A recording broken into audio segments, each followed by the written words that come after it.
Self-discipline comes from within. It's a desire.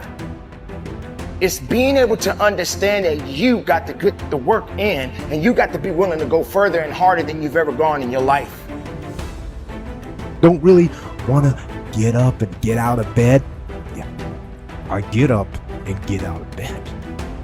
I don't really want to work out. I work out. I really don't want to hammer on a project. I hammer on the project. Now, as an overall rule, I do not like procrastination. You need to get things done. Overcoming the old self allows us to become somebody else. And there is that period of transition. Call it the void where there's just not a lot happening. And you just got to be able to keep going and continuously get to the end of your belief where most people stop. Success is like a quiet daily set of tasks. Real small. Real small. It's very quiet. It's a very quiet process where you're just drawing your state from within yourself, doing these like simple little tasks, but finding love in those simple little tasks. It's not this big rah-rah speech where you do this one thing and something big happens. Look, when you start deciding that it's time to change, you may have to use 5, 4, 3, 2, 1, 5,000 times a day because you're pushing through self-doubt and you're pushing through procrastination and you're pushing through resignation and you're pushing through fear over and over and over and over and over and over and over again. Change the chapters in the book of your life if you want to. There's a book being written about you. And if you can decide, you and God, or you and whatever you believe, you're the author. You can turn the page. It might be year 2, 3, 4 before you get your big win, but you can decide now, I'm going to walk, talk, and be a different person. See, we don't have the courage, and that's what it takes, courage.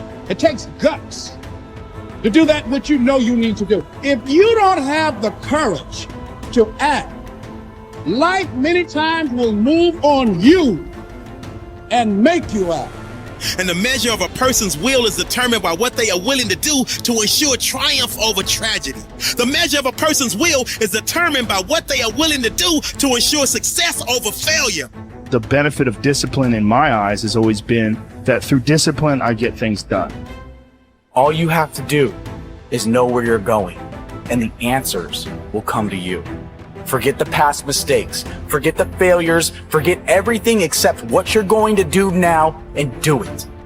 It's taken me my entire life to understand it's not necessary to know every single detail and to stop testing the waters and just dive in. We want to believe that there are shortcuts to success. We want to believe we can take a drug or we can do something that'll make it quick and easy. But the truth is, it takes grit. It takes persistence.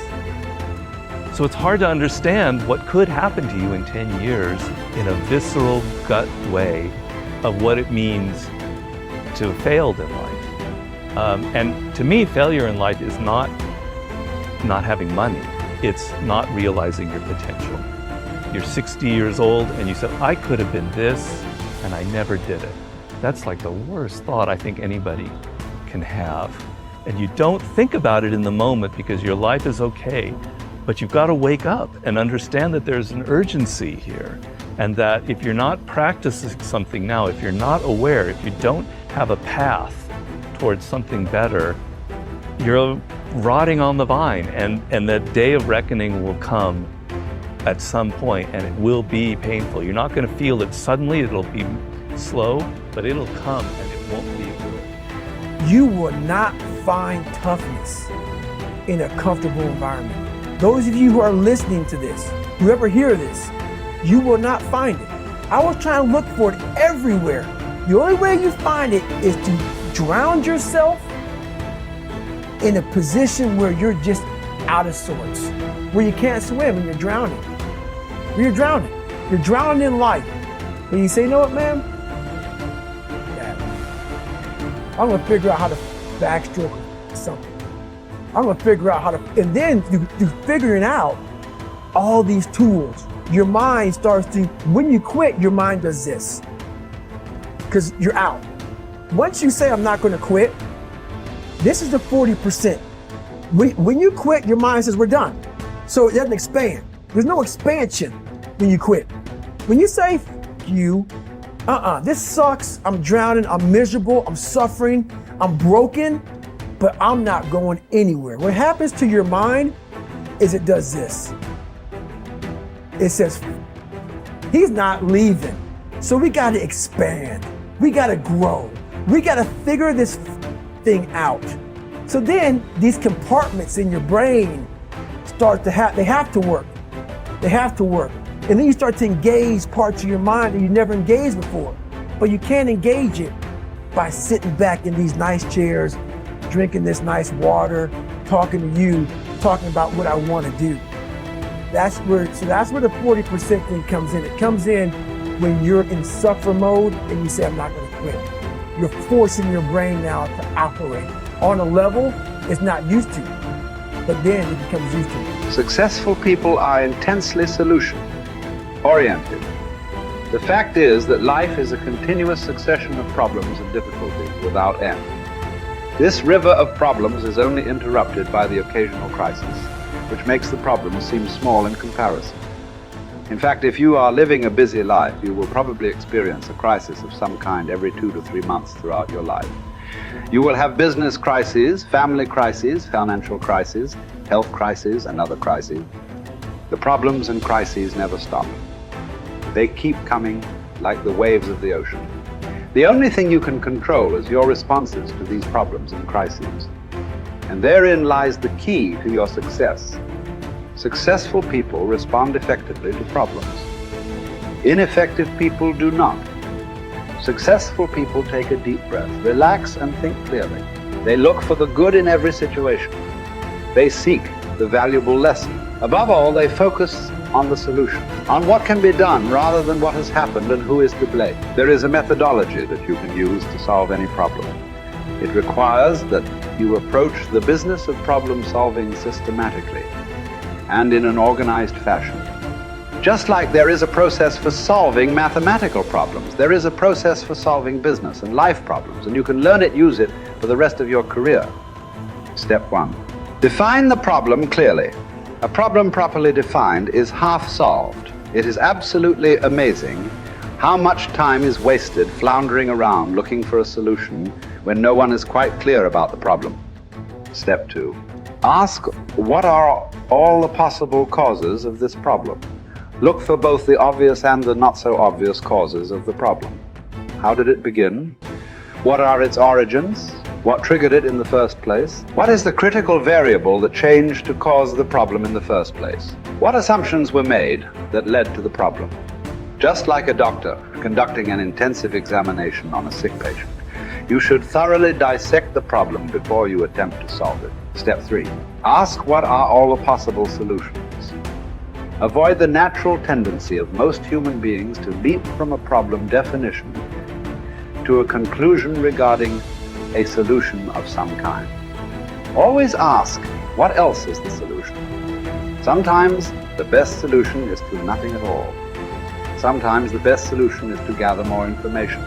Sometimes the best solution is to realize that this is not your problem and pass it on to someone else whose responsibility it is. Step 4. Once you have identified several possible solutions, ask, what must this solution accomplish? The only way you can judge the attractiveness of a solution is to determine in advance what you want the solution to accomplish. You've heard it said that the operation was a success, but the patient died. It is very common for us to initiate a solution and implement it, but the problem is not only not solved, but it is worse than it was before we took action in the first place. Be sure that the solution you select will accomplish the purpose you had in mind when you started on the problem-solving exercise in the first place. Step 5. Once you have decided on the ideal solution, assign specific responsibility or take responsibility yourself for implementing the solution. Set a deadline for implementation. Set a measure by which you can determine if the solution has been effective. A problem-solving discussion that does not lead to agreement on a specific solution, accompanied by the assignment of personal responsibility and a deadline, is a problem that will come back over and over again without resolution. Practice this systematic method of dealing with a problem over and over until it becomes a habit of thinking. You will be amazed at how much more effective you become and how much better your results will be using this method. I kept saying this to myself on repeat. There is no way, Mel, if you work this hard, that you will not be rewarded. You have to believe that this moment is preparing you for something amazing that hasn't happened yet. Keep going. You have to believe that this moment is preparing you for something amazing that hasn't happened yet. Keep going. And so I repeated that over and over and over and over and over again as I wanted to throw in the towel, as I would start to bash myself, as I would start to feel sorry for myself and be like, nope, there's just no way I'm going to believe that something amazing isn't going to happen. I've worked too hard. Something amazing that hasn't happened is coming. And when you get yourself into that mindset, it creates a sense of resilience and momentum and resolve that you need in order to keep going when the shit hits the fan or when you feel disappointed or when life is beating you down. And that was the other gift of that moment, is developing a little tool to flip my mindset when I wanted to start to feel sorry for myself.